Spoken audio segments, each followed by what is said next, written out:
Assalamu alaikum friends, hope you all are doing well. My name is Sumi Laiba and my roll number is 70 and my group members are Zanab Khalid and Muhammad Umar who will continue this chapter after me. So today I am going to present the topics from the chapter 3rd of the book The Study of Language by George Yule. So my topics for today's presentation are phonetics, consonants and voiced and voiceless sounds. So now let's start the chapter. Now, as we can see, the name of the chapter is the sounds of language. So we can easily guess that we will study about sounds in this chapter, the role of sounds in language. We will study about phonetics and phonology in this chapter. So first we should have knowledge about phonetics and phonology, that what they are actually. Now let's see what phonetics and phonology are and the differences between them. So, phonetics is the branch of linguistics which is related to sounds, with the production of sound, with the transmission and reception of speech sounds. It is that phonetics deals with sounds in general, and in phonetics we study that how the sounds are produced, they transmitted, and the receiver received the sounds. On the other hand, phonology is also the branch of linguistics and is related to sound, but phonology is the study of selection, organization, and functional classification of sounds of a particular language, which means that phonology deals with the sounds of a particular language at a time.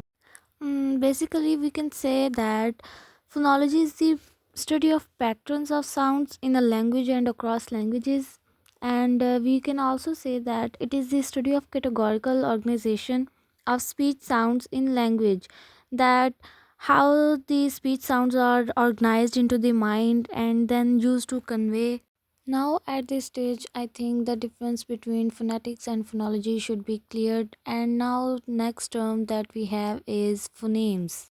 So, phonemes basically are the smallest unit of sounds in a language that doesn't have any meaning by itself. But when you put phonemes together, they make words.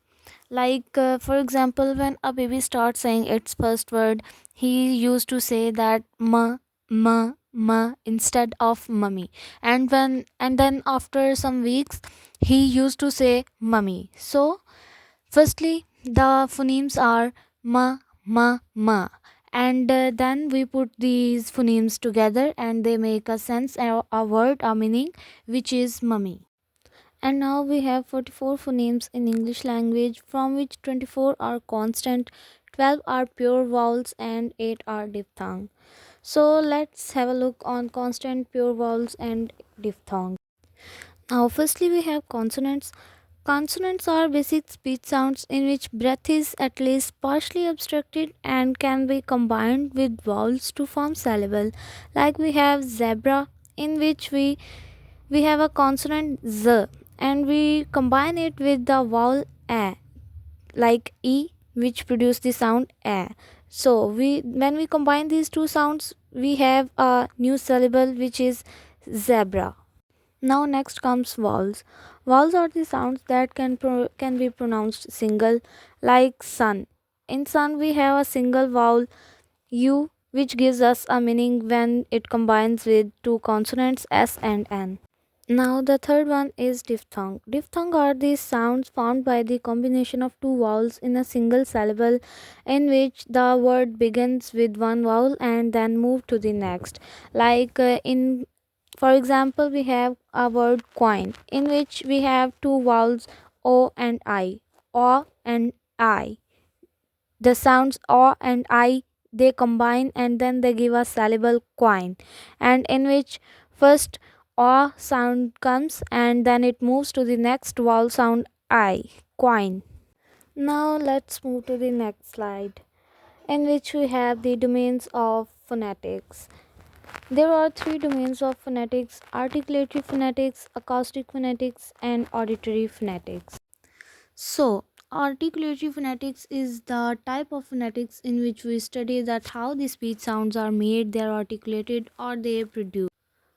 So, the next is acoustic phonetics. It is related to the physical properties of speech sounds, like sounds in the sound waves in the air, like how the sound waves reach in the air, their frequency, and the sound waves are used in air. Now, the third one is auditory phonetics. It is related to the perception via the ear of speech sounds, that how air will take our sounds and it proceed on it. So these are the three domains of phonetics, but our main concern is with articulatory phonetics, that how the sounds are produced from our vocal tract. So as we know that sounds are divided in consonants and vowels. These consonant and vowels are further divided into categories. Like in consonants, there is obstruction of airflow, and in vowels, there is a free flow of air, there is no obstruction. Like when we pronounce a consonant, there is a little partial or completely obstruction of airflow in our vocal cords while pronouncing the word. But when we pronounce a vowel, there is no obstruction of airflow in our vocal tracts. We will pronounce the word with the free flow of air. So now we have different categories of consonants, which are voiced and voiceless consonants. So voiced consonants are those sounds that can be made by vibrating our vocal cords, and voiceless sounds are those that can be made without vibrating our vocal cords. And these voicings are very important because it can be the only difference in the pronunciation of two words. For example, in bat the voice b, and in pat the voice p. If there is no difference between the pronunciation of these two words, we will not be able to differentiate between these two words. Now in the next slide we have different examples of voiced and voiceless consonants.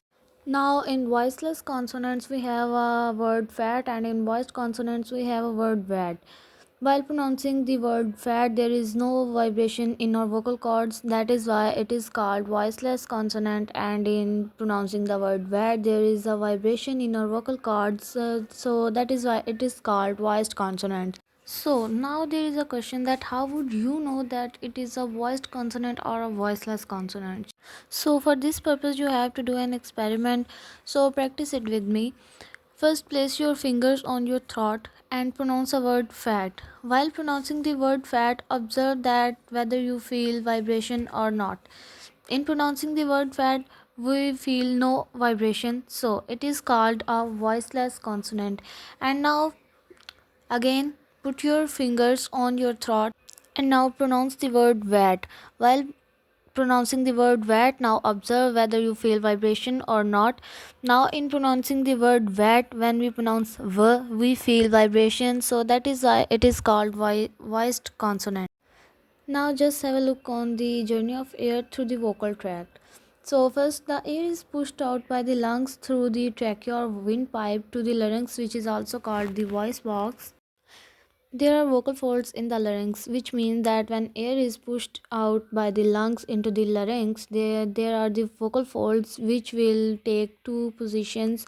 They will either become spread apart or drawn together, which means that when voiceless sounds are going to be pronounced, the vocal cords would remain spread apart, and when the voice sounds would going to be pronounced, the vocal cords would come closer, and vibration will produced, and our voice sounds will produced. Now there is an overview of journey of air through vocal tract, in which we studied that air pushed from the lungs through trachea through to the larynx. And also there is a picture of articulators of a person, which helps in producing sounds, and a student of linguistics should must know them all. So this was my presentation, hope you all liked it. Now rest of the chapter will be covered by Zanab Khalid and Muhammad Umar. Thank you so much.